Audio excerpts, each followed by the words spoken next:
Porventura pode uma mãe se esquecesse tanto do seu filho que cria, daquele que saiu de dentro do seu ventre, que não se compadecesse dele? Contudo, ainda que uma mãe se esquecesse do seu filho, Deus não se esquece de você. É mistério que nós entendamos que o nosso Deus, ele é um Deus bondoso, que ele é um Deus amoroso.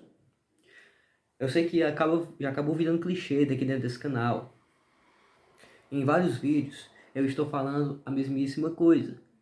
Mas é algo que nós temos que ter em mente, até para que nós possamos exercer a verdadeira gratidão. Nós não somos necessários. O universo não te deve coisa nenhuma. A realidade não te deve coisa nenhuma. Deus não te deve coisa nenhuma. Inclusive, você é detentor de uma dívida impagável. De uma dívida impagável. Além de ser detentor de uma dívida impagável, rapaz, pense assim, nenhum de nós fez nada para merecer existir. Quando você simplesmente não existia, o que você pode ter feito para merecer a existência? Se hoje, porventura, você está aí achando a sua vida ruim, se você está achando que as coisas poderiam ser muito melhores e que o universo inteiro te deve alguma coisa, você está aí murmurando à torta e à direita, bem, no mínimo, você tem uma existência, você goza de uma existência para que possa estar reclamando, não é verdade? Além do que, todos pecados, inclusive você, todos pecados destituídos estão na glória de Deus. Você sabe muito bem. Você já mentiu na sua vida. Que você já fez um monte de coisa errada. Um monte de besteirinha. Inclusive besteirinhas que você acha que são convenientes. Você já fez. Agora olha aqui o seguinte. O que foi que Deus fez por você? Nota que Ele não precisa de ti. Ele não precisa de ti. Primeiro ele te deu a existência, depois ele enviou o seu Filho unigênito para morrer no teu lugar, porque aquilo tudo que Jesus Cristo passou, aquela tortura inteira pela qual ele passou, aonde ele foi, primeiramente escarnecido, depois ele foi açoitado, e o açoite, entenda que não é um chute, não é um murro, não é uma mão na cara. O açoite pelo qual Jesus Cristo passou é o seguinte: você imagina um chicote? E na ponta do chicote você tem ganchos de metal e pontas de osso. E essa coisa batendo nas costas de Jesus Cristo e puxando, rasgando a pele, arrancando parte da pele de Nosso Senhor Jesus Cristo. Depois de ter passado por tudo isso, ele ainda teve que carregar uma cruz enorme, uma peça de madeira maciça enorme nas costas, até o cume de uma serra. Ele teve que fazer isso, e aquela cruz que ele estava carregando era a cruz onde ele mesmo seria crucificado, aonde cravos enormes, pregos, foram colocados nas suas mãos, nos seus pés, e ele teve que passar horas pendurado naquela coisa, agonizando. Era esse tipo de coisa pela qual tu tinha que ter passado, mas ele fez isso no teu lugar. E aí, repara aqui, ó. Em 2 Coríntios 5, capítulo 18, está escrito o seguinte: E tudo isto provém de Deus, que nos reconciliou consigo mesmo por Jesus Cristo e nos deu o ministério da reconciliação. Isto é, Deus estava em Cristo reconciliando consigo o mundo, não lhes imputando os seus pecados, e pôs em nós a palavra de reconciliação. De sorte que somos embaixadores da parte de Cristo, como se Deus por nós rogasse. Rogamos-vos, pois, da parte de Cristo, que nos reconciliares com Deus. Aquele que não conheceu pecado, se fez pecado por nós, para que nele fôssemos feitos justiça de Deus.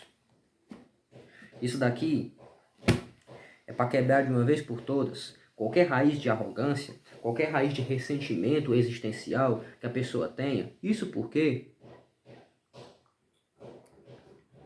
você não é merecedor de coisíssima nenhuma. Você não é merecedor de coisíssima nenhuma, entretanto, você foi preenchido por um amor por um amor infinito. E você pode tentar dizer, nossa, a minha situação financeira está de tal forma, a minha mãe me abandonou, meu pai me abandonou, todas as pessoas me deixaram, eu sou sofredor mesmo, o sistema, o governo, não sei o que comigo, e blá blá blá blá blá, blá pipipi popopó. Olha, pense numa coisa horrível para o ser humano, é a pessoa entrar naquele estado de espírito mesquinho que rosna e não morde. Onde a pessoa simplesmente fica reclamando, reclamando, reclamando, reclamando, reclamando de tudo, não consegue olhar para o universo e perceber todas as bênçãos que lhe foi dada, e por conta disso, não faz porcaria nenhuma da sua vida, e aí depois utiliza o fracasso que ele mesmo plantou, porque se tem muita coisa errada na sua vida, tem muita coisa errada, você pode até dizer que há algumas coisas que não foram culpa sua, né?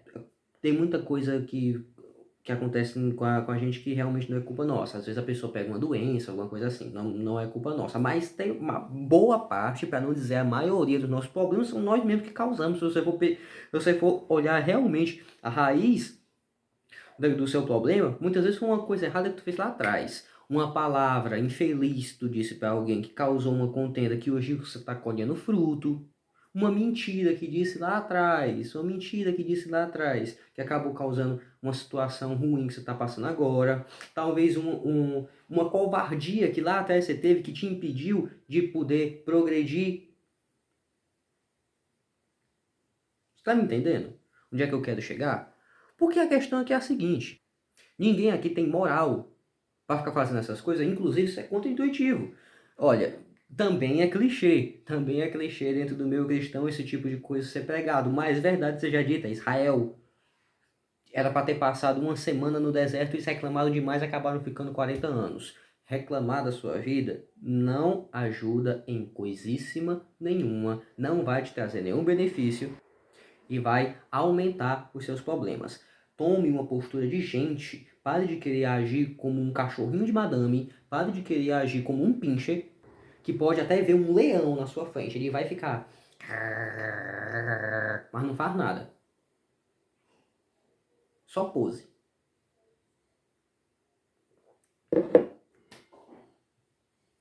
Comece a ser grato, olhar para as coisas que Deus te deu, para a saúde que você tem, ou então, né, se eventualmente você estiver doente, cara, você tem muita coisa que Deus te deu. Você tem a sua vida, você tem a sua inteligência. E a pessoa... Não, é impressionante, porque assim, para qualquer coisa que eu disser, a pessoa ela pode arrumar 1 milhão de desculpas. Você pode calar 1000 estudiosos. Você pode fazer com que 1000 estudiosos se calem usando um único fato. Mas nem mesmo 1000 sábios são páreos para um único idiota. Porque o idiota sempre encontra um problema para cada solução. Será que você não tem sido assim? Será que você não tem encontrado, para toda solução que se apresenta diante de ti, você tem encontrado 500 problemas?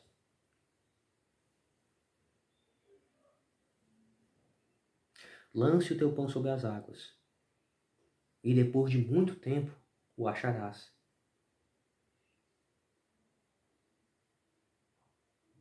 Lance o seu pão sobre as águas. Tenha coragem. Seja uma pessoa honesta. Honesta consigo mesmo. Seja uma pessoa sincera consigo mesmo.